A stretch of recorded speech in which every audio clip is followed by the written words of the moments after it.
Now, people are already talking, like, who is this Jorge Sebastian guy? Why is Jermall Charlo fighting this bum?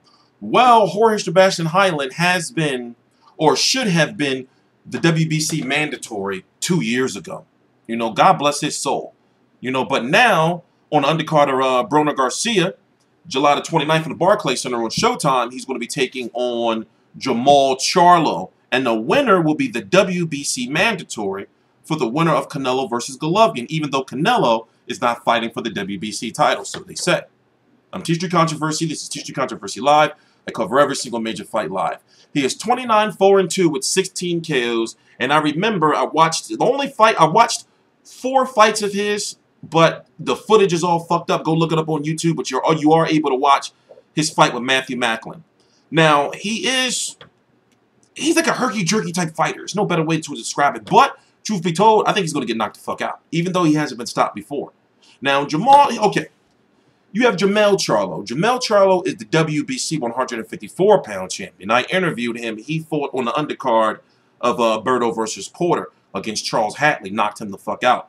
Jermall Charlo, the WBC 154-pound champion, is known to be somewhat of the boxer. You know, the slicker of the two brothers as far as boxing skill. That's not saying that he's better than Jermall, because they are both good in their own way. Now, Jermall is fighting Jorge Sebastian Heiland at 160. He's the one who knocked out Julian Williams, former 154-pound IBF champion. Now, Jerry Swift Hurd holds that belt after defeating Tony Harrison.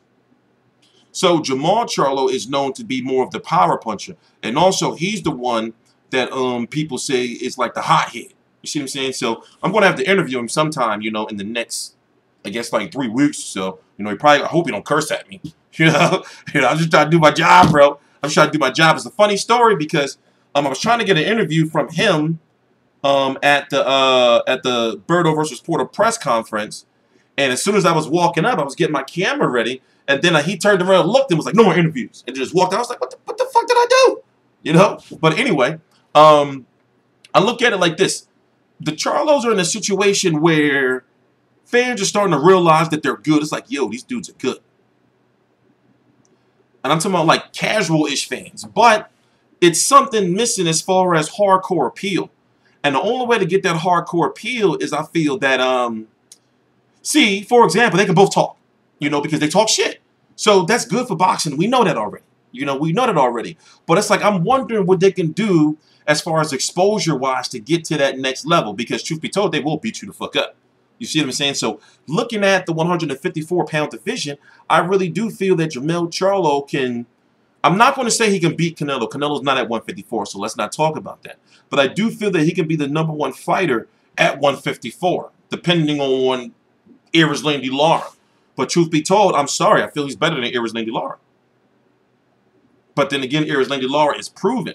But if you really look at it, Erislandy Lara is getting long in the tooth. Remember, that Carlos Molina fight was fucking years ago. And the Paul Smith, those fights were years ago.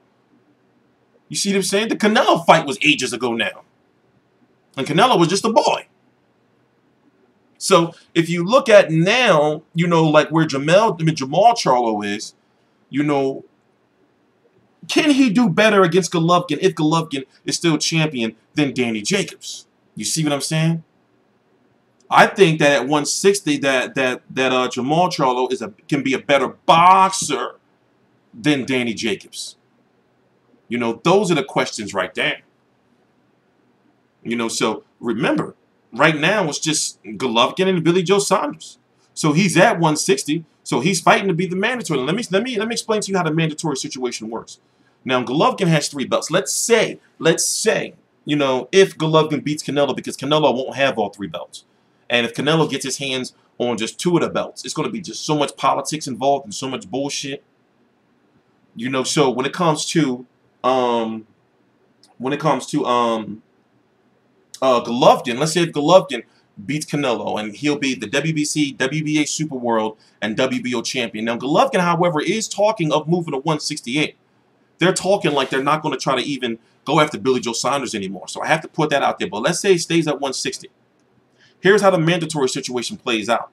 Now, first is the IBF mandatory, which would be Turiano Johnson. Then it would be the WBC mandatory, which will be Charlo if he wins. I believe he's going to win. You know, then it would be whoever that WBA is, who it shouldn't even be anymore. They made a WBA a regular title again. And I believe there's an interim title too. You know, so, and then if things don't go well, then maybe Jermall Charlo, you know, or Jermall Charlo, Al Heyman can try to go after Billy Joe Saunders. You know, and then Danny Jacobs is still in the mix there somewhere. You know? So the fight is meaningful. You know, the fight is meaningful. Also, you know, I got to talk to Jorge Sebastian Heiland. I want to have like a nice, I want to really like talk to dude. You know, like before the fight. And talk about like why it took him so long to get this type of shot. You know, so that card has turned out to be pretty good. You got Broner versus Garcia. You got Jermall Charlo versus Jorge Sebastian Heiland, very meaningful fight. You know, and what else? What was the other one? You got Gerald Washington versus Gerald Washington versus Big Baby Miller. You know, that's going to be for a ranking and Big Baby Miller's return.